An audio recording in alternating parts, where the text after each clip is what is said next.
Today, we are diving into one of the most mind-bending ideas in all of physics. It's a theory that makes a truly audacious claim, that it can explain pretty much everything. We're talking the expansion of the universe, the mass of an electron, all of it, from nothing more than a single, beautiful geometric shape. It's one of the biggest questions in cosmology, maybe the biggest.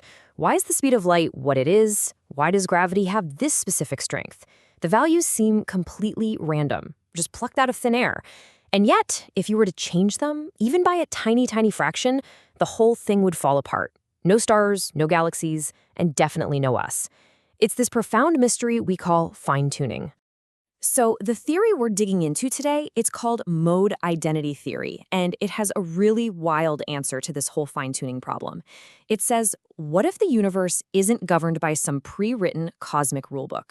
What if instead the universe is an instrument, a cosmic instrument, where its physical properties are what determine the very music of reality? To really get this idea, you first have to appreciate just how strange this music is. The universe's fundamental constants, things like the cosmological constant that drives cosmic expansion, or the fine structure constant for electromagnetism, well, they span an absolutely staggering 120 orders of magnitude. It's this enormous, seemingly disconnected range of values, yet somehow they all work together in perfect harmony. Okay, so what is this cosmic instrument? Well, according to this theory, it's not just a metaphor. It's a specific nested geometric shape, a topology. And here's what's so cool. The theory argues this shape isn't just some random guess. It claims that deep theorems in mathematics basically force it to be this way and only this way. The whole structure gets built in 3 simple steps. You start with just a basic closed loop, the edge. Think of the edge of a coin. Easy enough. Then, this edge becomes the boundary of a surface, but it's a special one, a Möbius strip, with its famous twist. And finally, this whole twisted shape is embedded within a higher dimensional space called a 3-sphere. Now that's a little tough to picture, but you can think of it like the 3D surface of a 4D ball, a space that, amazingly, has no boundary. It just closes back in on itself. Now, the absolute key to this entire idea is that twist in the Möbius strip. It changes everything. Imagine you're walking along its edge. When you make one full lap and get back to where you started, you're actually upside down compared to where you began. Weird, right? You have to go around a second time to get right side up again. This property has a name. It's called anti-periodicity. And believe me, it is the single most important feature of this whole cosmic instrument. So, we have our instrument. The next question is, what sound does it make? What is the music? The theory claims the universe is, at its core, just one thing, a single, universe-spanning standing wave. It's the one fundamental note this entire instrument can play. And this wave isn't just pulled out of thin air. It's a direct result of that Möbius twist. Because of that anti-periodicity we just talked about, the simplest possible wave that can exist on that edge is not a normal cosine wave. It's this one, cosine of time divided by 2. And what that means is the wave has to go through 2 full cycles, a phase of 4 pi to get back to its starting point, exactly like our walk around the Möbius edge. So this single cosmic wave also doubles as a kind of cosmic clock. Our current age, 13.8 billion years, isn't just some random number. It actually corresponds to a very specific point on this wave. Right now, we're sitting at an amplitude of about minus 0.86, just a couple billion years away from the wave hitting its absolute lowest point, a moment the theory calls the turnaround. Okay, now here is where it all comes together. This is the climax. The theory takes the instrument's shape and its fundamental note and combines them into one incredibly powerful equation, a single scaling law. And this one equation claims it can predict the values of the universe's constants. The first piece of this law is all about location.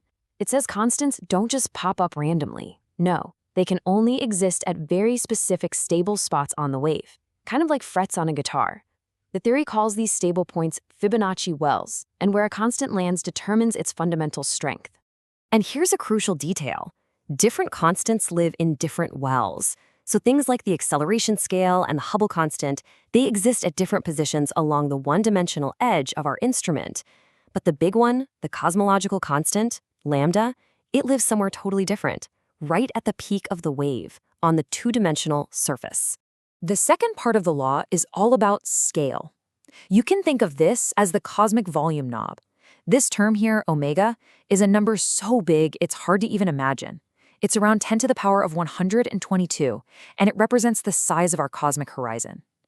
The raw intensity of a constant gets diluted by this massive number, raised to a power n that just depends on which part of the instrument it lives on.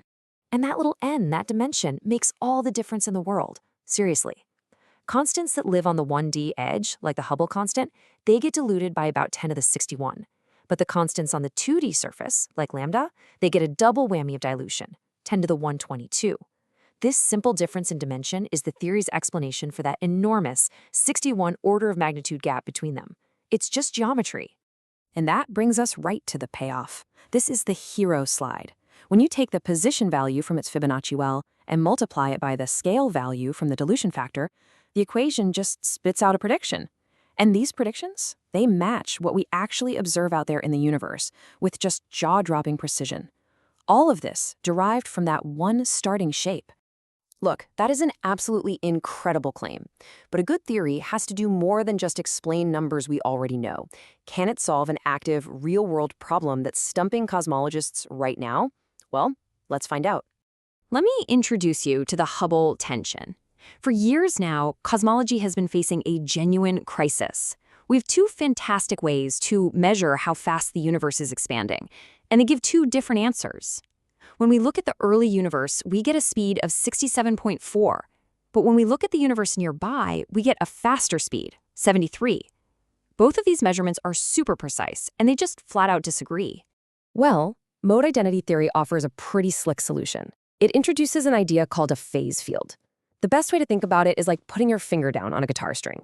The theory says that just by being inside a dense gravitational environment, like our own Milky Way galaxy, it can slightly shift the exact position where we hear that cosmic note, effectively retuning the instrument just for us, locally. And here's the kicker. The theory predicts that different constants should have different sensitivities to this local retuning. The Hubble constant just happens to sit on a moderately sloped part of the wave. So this little local shift bumps its value up by 8.4%. Which turns 67.4 into 73. It exactly resolves the tension. Meanwhile, what about the cosmological constant, lambda? It's sitting right at the very peak of the wave where the slope is 0. It's completely insensitive to our local environment, so its value stays rock solid. But look, this can't just be a just-so story that cleans up our problems. To be real science, it has to make testable predictions. It has to stick its neck out. And this theory does. It predicts that another constant, the acceleration scale, must change over cosmic time, but that lambda must be perfectly, absolutely constant. It also makes the wild claim that particle-based dark matter just plain doesn't exist. If future observations prove any of these wrong, the entire house of cards comes down. So that's where we're left, with this really profound question. Is this a genuine glimpse of a theory of everything? A universe literally built from a single elegant shape? Or is it just a beautiful, incredibly compelling mathematical coincidence? Well, the theory has laid out its predictions. Now, we just have to wait for the universe itself to be the final judge.